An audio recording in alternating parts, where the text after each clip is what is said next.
Hello everyone, my name is Emily Pope and I am here to present to you a virtual in-service on the importance of personal hygiene and hand washing in food service systems. Proper hand washing and personal hygiene practices are essential in food service systems. High standards of personal cleanliness are vital in protecting patients and other guests against potentially contaminated food. When the recommended safety and sanitation practices aren't implemented, there's an increased risk of food service employees transmitting pathogens, bacteria, and other viruses onto the food and equipment that they are using. This in-service is provided to serve as a reminder of proper hand washing techniques and personal hygiene measures that should be strictly followed throughout food service establishments. The learning objectives for this in-service are to review personal hygiene standards and expectations, demonstrate and review effective hand washing techniques, and finally practice identifying sanitation problems through a variety of examples. We will begin by reviewing acceptable personal hygiene practices. Personal cleanliness is of utmost importance in food service establishments, and this is to protect the patients, guests, and other customers from potentially contaminated foods. Additionally, exceptional personal hygiene provides assurance to guests that excellent sanitation practices are being followed throughout the entire facility. Staff members must take on the personal responsibility of adopting appropriate hygiene routines that align with the expectations within the workplace. We will now review various personal hygiene techniques. The first personal hygiene topic is fingernail care. No fingernail polish or artificial nails are allowed when working with exposed food. Another topic is clothing and jewelry care. Employees must have clean clothes and/or a uniform that is in good condition and free of stains and spots. Employees must wash and change their clothes and undergarments regularly. Employees must repair rips and replace any buttons in their uniforms as needed. These same expectations apply to aprons if aprons are worn. Aprons are to be changed if soiled during the employee's shift. And finally, jewelry should be limited to a small wedding band and/or watch or other very small items. The last topic on this slide is hair care. Hair is to be completely restrained when working in food service areas. The hair must be tied up and then covered with either a supervisor-approved baseball cap or hairnet. Beards must be also completely restrained when working in food service areas. Another personal hygiene topic is body care. Employees are expected to maintain a professional appearance when entering the workplace. Employees should bathe or shower as frequently as needed to meet this expectation. The next topic of personal hygiene is food handling practices. Employees are expected to use tongs, plastic gloves, or other suitable utensils when touching food and beverage items. Employees should not sneeze, cough, or spit around food. Employees are expected to avoid touching their face or head during the food preparation process. If an employee touches one of these areas, they are expected to follow the proper protocol, which includes re-washing hands and reapplying gloves after doing so.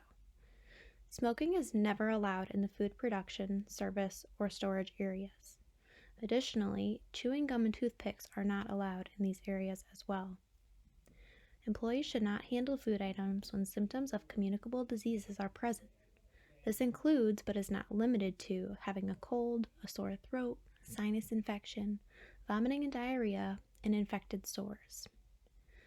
Employees are expected to not lean or sit on food preparation or storage areas. And finally, they are also expected to not lean or sit or put their feet on any edges on the tables or lower shelves of food preparation areas. The last topic on this slide is employee illness. Employees are expected to report any illnesses to their direct supervisor immediately. Also, employees are expected to report any cuts, sores, or infections to their direct supervisor as well.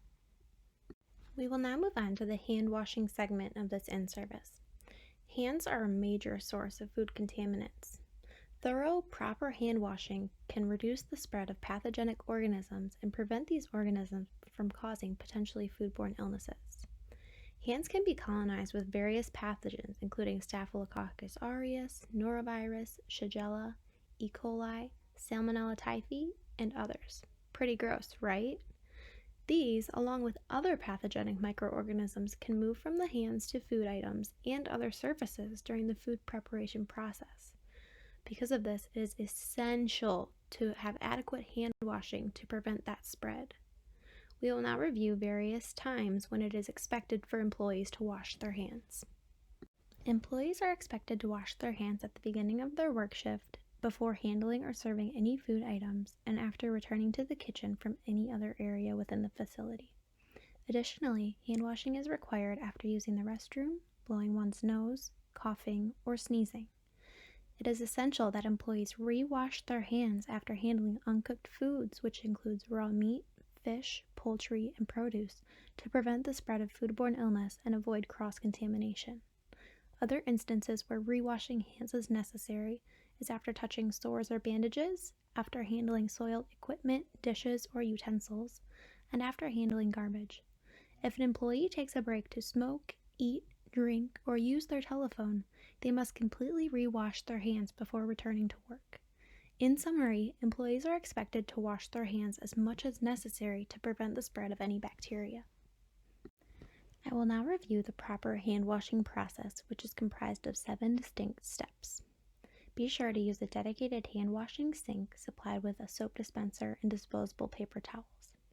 Of note, pre-moistened cleaning towels do not effectively clean the hands and cannot take the place of proper hand washing. Step 1. Wet hands thoroughly under warm running water. Step 2. Apply a sufficient amount of liquid soap to the hands. A sufficient amount is generally a dime to quarter-size droplet. Step 3. Using friction, rub the hands together until the soap has begun to bubble. This step should be done away from the water. You should not be able to wash away the bubbles yet. Step 4. Continue this for at least 20 seconds. Step 5. When that really bubbly lather is gone, rinse the hands thoroughly under warm running water. You may shake your hands to remove any excess water. Step 6. Leave the water running while drying hands. Dry hands with a clean, disposable towel, being cautious of avoiding touching any faucet handles or towel holders with your clean hands. You can discard this towel. Step 7. Use a clean, disposable towel as a barrier between your hand and the faucet handles and turn off the water. You may then discard the second towel. Trash cans with foot pedal operated lids are most preferable to avoid any further contamination of hands. Also, hand sanitizer does not take the place of proper hand washing. Next, we will review various examples of employees and determine if they are displaying good personal hygiene and hand washing practices. First, we have Hannah. Hannah just showed up for her shift as a cart runner. She clocked in, put her belongings in a locker, and headed straight for the line of carts that were ready to be ran. Based on this picture, Hannah is touching her face and hair, which means she's going to have to wash her hands before she begins doing anything. Also, her hair is not restrained properly, and she needs to wash her hands at the beginning of her shift no matter what, which, according to this description, she hasn't done. So next we have Henry. Henry's halfway through his food prep shift. He's been preparing the grab-and-go salads. Based on this picture, he's in pretty good condition. His hair is properly restrained, and he has an apron on, and it looks in pretty good condition, but taste testing foods is not acceptable in this setting. Up next, we have Haley. Haley was running late because she hit some traffic on her way into work. She arrived 10 minutes late and quickly dropped her belongings in a locker, and then used a quick spritz of hand sanitizer to try to conserve some time, and then headed straight for the cooler to grab some items to begin her food prep. Hopefully by now we can all identify that hand sanitizer is not an acceptable replacement for a thorough hand washing. And after Haley, we have Harold. Harold is one of our head cooks, and he is currently preparing some sushi rolls, which is going to be served as a special cafeteria item. Based on this picture, he is wearing plastic gloves and is handling ready-to-eat foods. So based on this and the information we have, I'm okay with Harold being in my kitchen. Up next, we have Heidi. Heidi's serving some food at one of our evening catering events. She's using proper utensils to serve the food itself. Based on the picture, we can see she has pretty clean-cut fingernails and no fingernail polish on. And from what we can see of her uniform, it looks pretty clean and tidy. So I'm confident that Heidi took on the personal responsibility to maintain good hygiene. Here we have a picture of Howie. Howie just arrived for his shift. He had pulled out this balled-up apron from his backpack and put it on. and began preparing the chicken parmesan that's going to be served tomorrow for lunch. So this is what his apron looked like when he pulled it out of his backpack. It looks like it could use some thorough washing. And additionally, it doesn't look like his hair is being properly covered. So I think it's safe to say how he could use some education on personal hygiene and sanitation practices. Second to last year, we have Hank. Hank is halfway through his shift and decided to go take a quick smoke break in the dry storage area before returning to his prep station. It's good that he is wearing an apron at least, but he definitely should have removed that apron before going and taking a smoke break. Additionally, smoking inside, let alone in a dry storage area, is never acceptable. And based on this picture, his hair restraint isn't very effective with all that hair coming out the front. We can question whether or not he was planning on washing his hands before returning to his prep station. So he's kind of got a lot of things going wrong, or that he's not quite doing correctly in order to maintain proper cleanliness. And finally, we have Harrison. Harrison is one of our most dedicated prep cooks. He's currently participating in No Shave November and therefore has decided to grow out his beard. While he's allowed to grow out his beard as long as he desires, he does need to be wearing the proper hair restraint or beard restraint while working with food.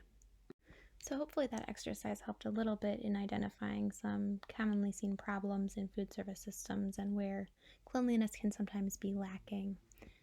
As food service handlers, you have both the training and knowledge to understand how the actions that you take can affect the safety of the food that you handle.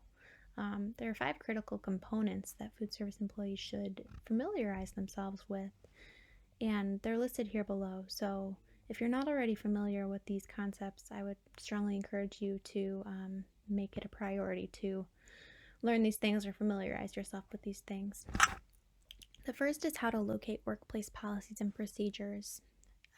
Second is having knowledge of the company expectations in regards to health and hygiene requirements, which we kind of just reviewed, but this may vary slightly from company to company, so it's always important to refamiliarize yourself with each specific company that you may be working for's policies. Third is having an awareness of your own food handling skills and any areas for potential improvement.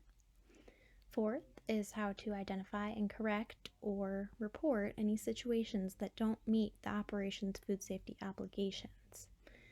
And then kind of going along with that, fifth is who to report any food safety issues that you see to.